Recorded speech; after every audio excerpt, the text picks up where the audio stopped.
अस्सलामुअलैकुम, मैं हूँ आयशा अहमद और आप देख रहे हैं मेरा YouTube channel Ayesha Ahmed official. नाजरीन, हाल ही में हमने देखा कि पिछले कुछ दिन से दो खबरें न्यूज़ चैनल्स पे जो हैं वो गर्दिश कर रही हैं। मैं आज उन दोनों की बात करूँगी और हम एनालाइज़ करेंगे कि पाकिस्तान के अंदर हमारे रियासती अदारे इसके अंदर क्या किरदार अदा कर रहे हैं और ओवरऑल पाकिस्तान जो है वो एक रियासत बीइंग अ रियासत पाकिस्तान जो है वो क्या फेल है अपना रोल प्ले करने में कि जिस तरह से एक रियासत को प्ले करना चाहिए। तो पहला जो इसके अंदर सबसे इम्पॉर्टेंट एक टॉपिक जो आजकल चल रहा है कि पिछले कुछ दिन पहले एक लड़की ने बहुत ही जालमाना तरीके से और बहुत ही बेदर्दी से 5 लोगों को अपनी बहुत बड़ी सी गाड़ी के नीचे कुचल दिया। लेकिन ऊपर से सितम ज़रीफ़ी ये कि सोसाइटी के अंदर सब लोग उसका साथ देने के लिए खड़े हैं, सारे अदारे उसके साथ खड़े हैं और वो लोगों को विक्ट्री के साइन बनाती हमें नज़र आ रही है और वो लोगों को कह रही है कि तुम मेरे बाप को नहीं जानते। और इंसाफ जो है वो उसकी बांदी के बराबर है, इंसाफ उसकी जेब में रखा हुआ है कि वो जब चाहेगी किसी भी गरीब को कुचल डालेगी और उसकी ज़िंदगी कोई वैल्यू नहीं होगी। और ये हैं हमारे रियासती अदारे। जब मेडिकल बोर्ड भी बैठा तो सबने उसको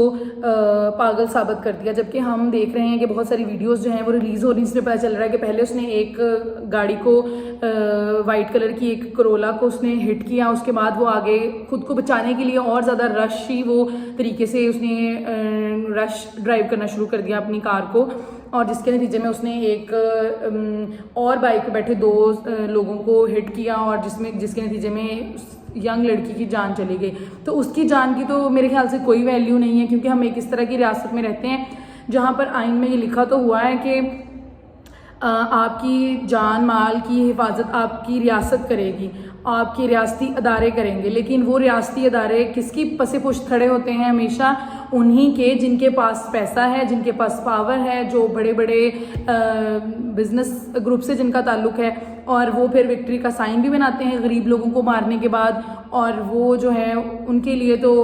ये एक बहुत नॉर्मल सी कैजुअल सा एक बिहेवियर है, एक छोटे से प्रॉब्लम में वो अभी फंस गए हैं तो वो फिर खुद को पागल साबित करेंगे और वो इससे निकल आएंगे, क्योंकि वो लोगों को बता भी रही कि आप मेरे बाप को नहीं जानते। तो आप देखें यहाँ पे कि रियासती अदारों का यहाँ पे क्या किरदार है। हम अपनी पुलिस फोर्स, हम अपने हाई कोर्ट्स, हम इनसे ही उम्मीद लगाते हैं कि हमें इंसाफ मिलेगा। लेकिन जब यही अदारे हमें इंसाफ दिलवाने की बजाय उस पार्टी के साथ खड़े हो जाएं जिसने जुल्म किया है, तो ये फिर रियासत जो है मेरे ख्याल से वो शायद एग्जिस्ट ही नहीं करती, या रियासत बहुत बुरी तरह से नाकाम हो चुकी है। और जिस तरह से हमने अल्लाह के नबी की एक हदीस भी है, जब वो एक औरत ने चोरी की थी, बनु मैया की एक औरत ने चोरी की थी। हम बचपन से किताबों में अपने बच्चों को ये सबक पढ़ाते हैं, लेकिन मेरे ख्याल से ये सबक पढ़ाने का भी कोई फ़ायदा नहीं है। बनु मैया की ख़ानदान की एक औरत ने चोरी की और वो पकड़ी गई और चोरी के इल्ज़ाम में। बाद में हज़रत ज़ैद बिन हारिस को जो था उनके पास भेजा गया कि आप सिफारिश करें और उनको छुड़वाएं। तो अल्लाह के नबी ने आगे से कहा कि अगर मेरी बेटी फातिमा भी इनकी जगह होती तो मैं उनके लिए भी यही सज़ा तजवीज़ करता, क्योंकि वहाँ चोरी की सज़ा जो है वो हाथ काटना है। और ये भी कहा कि वही कौमें जो हैं वो तबाह होती हैं जो कि जिनके यहाँ जो कानून है वो सबके लिए बराबर नहीं होता। वहाँ अमीर को बचा लिया जाता है सज़ा से, जबकि गरीब को उसके अंदर सज़ा दे दी जाती है। या उनको इवन हम लोग तो देखते हैं कि गरीब को बाज़ दफ़ा पे उसने वो चीज़ की भी नहीं होती और उसको इस तरह से उसमें ट्रैप किया जाता है कि वो उसका लीगल काम भी इलीगल बन जाता है। और जो दूसरा ये थी एक टॉपिक जो इर्द गिर्द हमारे चल रहा था और हम देख रहे थे, ये इसका बहुत ही सरसरी सा मैंने आपको इसके बारे में बताया कि हमारा जो रियासती अदारे हैं उनका इसके अंदर क्या किरदार है। और जो दूसरी तरफ दूसरा टॉपिक है वो हम देख रहे हैं कि पिछले साल से जब से इंटरिम गवर्नमेंट थी तो रहीम यार खां का एक इलाका, वहाँ पर कच्चे के अंदर डाकुओं ने बहुत बुरी तरह से लोगों को लूट रहे थे, लोगों को मार रहे थे और लूट मार बहुत बुरे तरीके से चल रही थी वहाँ पे। और इंटरिम गवर्नमेंट में भी पुलिस ये क्लेम कर रही थी जी कि हम उनके पीछे लगे, हम ऑपरेशन करेंगे और वहाँ से उस जगह को डाकुओं से पाक कर लेंगे। तो मरियम नवाज ने, हमारी जो चीफ मिनिस्टर हैं या चीफ मिनिस्टर हैं जो भी, उन्होंने एक लिस्ट जो है वो जारी करवाई पंजाब के अंदर हमारी सिक्योरिटी फोर्सेस से कि जी इन डाकुओं की 20 डाकुओं की एक लिस्ट बनाई गई। जो बड़े डाकू को पकड़ के लेके आएगा उसके लिए 1 करोड़ इनाम जो है वो मुख्तस किया गया डाकू का सर लाने का। और जो 50 जो दूसरे यानी थोड़े छोटे रैंक के डाकू को पकड़ के लेके आएगा उसके लिए 50 लाख और थर्ड वाले को 25 लाख देने का जो है वो इनाम रखा गया कि 25 लाख उसको दिए जाएंगे। और मेरे ख्याल से ये काफ़ी मेरे लिए तो ये काफ़ी रेडिकुलस, बहुत ही मजाकुन बात है कि हमारे रियासती अदारे इस कदर मफलूज हो चुके हैं कि वो खुद डाकुओं को नहीं पकड़ पा रहे, जिनकी जो के क्लेम करते हैं या आइन के अंदर हमें लिखा मिलता है जी कि हमारी जान की, हमारे माल की हिफाजत, हमारे अगर कुछ खुदा न खास्ता किसी के साथ होता है तो हमें हमारे अदारे इंसाफ दिलाएंगे। लेकिन हाल ही में हमने देखा कि सबसे पहले पुलिस के बहुत सारे एहलकार उनके साथ मुकाबले में जाँ बहक हुए और एक पुलिस एहलकार को उन्होंने यरगमाल भी बना लिया डाकुओं ने और उसको पकड़ लिया। और हमारा जो पुलिस फोर्स का जो इतना बड़ा अदारा है, रियासती अदारा, वो उसको छुड़वाने में नाकाम रहा। अलबत्ता लेकिन जब उसको छुड़वा लिया गया तो उन्होंने सेलिब्रेट ज़रूर किया उस जीत को और उन्होंने बताया जी कि हमने अपना एहलकार छुड़वा लिया है। जबकि उसको छुड़वाने के पीछे जो पूरी की पूरी इन्फॉर्मेशन है वो ये है कि वो लियाकतपुर के एक चक 29 से उसका ताल्लुक था। और जब गांव वालों ने सुना कि उनका जो एक गांव का एक बंदा इस तरह से डाकू ने यरगमाल बना लिया है तो उन्होंने कच्चे के उस इलाके के बड़े बड़े लोगों से मिल के बात करके, जागीरदारों से भी, तो फिर पंचायत के थ्रू यानी कि टेबल टॉक करके, डाकुओं से बातचीत करके तो उसको वापस जो है वो अपने बंदे को बाजियाब कराया। लेकिन इसका भी सारे का सारा क्रेडिट जो है वो आईजी साहब और डिफरेंट लोगों ने ले लिया और मिठाइयाँ बट रही थी और ढोल बज रहे थे जी कि हमने अपना एहलकार बचा लिया। उसके बाद फिर एक डाकू जो था जिसका नाम पहले नंबर पर था उस लिस्ट में, शाहद लुंड जिसका नाम था, उसने एक वीडियो पैगाम जारी किया और उसने बताया कि मैं पहले नंबर पर जो है वो मेरिट में मैं नहीं आता। उसने कहा कि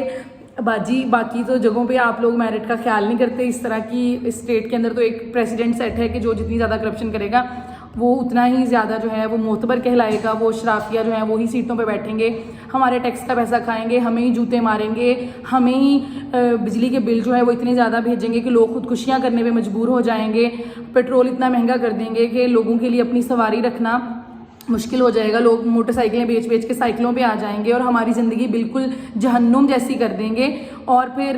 खुद मज़े से बैठ के या तो खुद अपने इलाज भी बाहर से करवा रहे हैं, उनके बच्चे भी बाहर पढ़ रहे हैं, उनको यहाँ क्या फ़र्क पड़ता है कि यहाँ पे कुछ हो रहा है। गरीब आवाम की ज़िंदगी जो है वो किस तरह से चल रही है, उसको मिडिल क्लास के लिए, यहाँ एक मिडिल क्लास बंदे के लिए अपनी सफ़ेद पोशी का भरम रखना भी अब मुश्किल हो गया है। इतने मुश्किल हालात हैं यहाँ पे, कोई बिजली का बिल अदा करे या कोई अपना घर चलाए या अपने बच्चों की तालीम पे खर्च करे, या उसको समझ नहीं आ रही यहाँ पे एक मिडिल क्लास आदमी को मैंने अपनी ज़िंदगी किस तरह से गुजारनी है। वो कसम पुरसी की ज़िंदगी गुजारने पे मजबूर हो रहा है सिर्फ और सिर्फ इनकी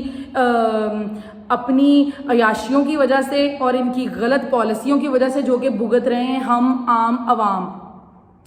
और उस डाकू ने खैर वीडियो रिलीज़ की कि मैं पहले नंबर पे, उसने फिर उस प्रॉपर एक, मैं आपको एंड पे इसकी वीडियो भी आप देख पाएंगे, उसने वीडियो जो है अपने वीडियो पैगाम में कहा कि मैं पहले नंबर पे नहीं आता और आप जो है बाजी इसमें तो मेरिट का थोड़ा ख्याल कर लें। और आपने बिला वजह मेरा नाम पहले नंबर पे डाल दिया। और उसने वज़ारत दाखिला के मतलब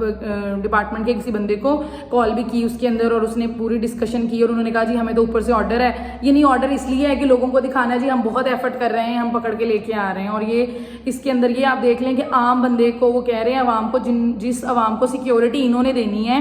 कि वो आवाम पकड़ के लेके आए डाकू को, तो फिर उसको इतना इनाम देंगे 1 करोड़ के लिए। हम अपनी जान खतरे में डाले कोई बंदा जो है ना 1 करोड़ के लिए, खुद आप अपनी गाड़ी के टायर ही 13 करोड़ के बदलवा लेती हैं और 1 करोड़ के लिए हम डाकू को पकड़ के लेके आए कोई एक बंदा। This is so funny, this is so ridiculous.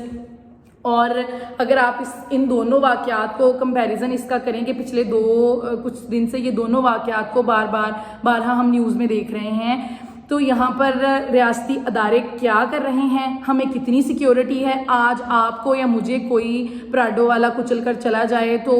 मेरी और आपकी जान की क्या वैल्यू है, कितनी सिक्योरिटी है, कौन सा रियासती अदारा हमें इंसाफ दिलाएगा? कोई मुझे ये बता सकता है कि हम किस कदर गैर महफूज हैं यहाँ पर। तो हमने देखा कि 2023 के अंदर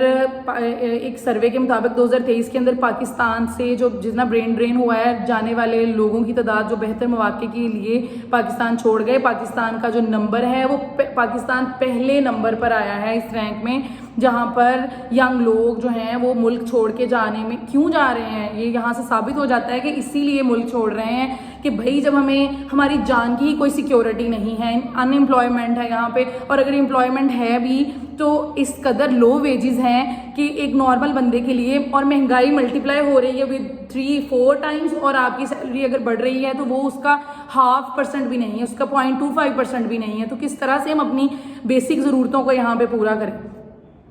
तो आज की वीडियो का इख्तिताम मैं इसी बात से करूँगी कि हमें अपने लिए अपनी एफर्ट्स जो हैं वो खुद ही करनी है। हमें बीइंग अ सिटीज़न बिल्कुल भी स्टेट से कोई एक्सपेक्टेशन नहीं लगानी चाहिए कि स्टेट हमारे लिए किसी फोरम पे भी कुछ करेगी। स्टेट के अदारे खुद मफलूज हो चुके हैं, state as a state Pakistan fail हो चुका है मेरे ख्याल से, कि हमें सिक्योरिटी तक नहीं दिलवा सकती हमारी स्टेट। एक गरीब की जान चली गई है, लेकिन जिसने मारा है वो इसलिए बच जाएगा क्योंकि उसके पास पैसे हैं, पावर है। तो हमें अपने लिए खुद ही एफर्ट्स करनी है। हमें अपने जो है, अब हम अगर कोई कहे कि आप पॉजिटिव रहें, तो मुझे नहीं लगता कि कोई चीज़ इस तरह की बची है जिसको सोच के हम पॉजिटिव रहें। हम खुद ही पेसिमिस्टिक होते जा रहे हैं। आने वाले हर दिन में हम देखते हैं कि किसी रेडी वाले के घर का बिल 60,000 आ गया है, लेकिन क्योंकि उसने 2 किस्तों में करवाया, उसकी तो महीने की इनकम भी 28-30 हज़ार है, लेकिन अगले महीने फिर 55,000 आ गया, तो उसने खुद को आग लगा के जला लिया क्योंकि उसको यही हल नज़र आया। और हमारे पास शायद यही हल है। आने वाले कुछ और सालों में अगर इसी तरह चलता रहा तो हालात बद से बदतर होते चले जाएंगे। इसी बात के साथ मुझे दीजिए इजाज़त, अपना ख्याल रखें। फिर मिलते हैं किसी अगली वीडियो में। अल्लाह हाफिज़।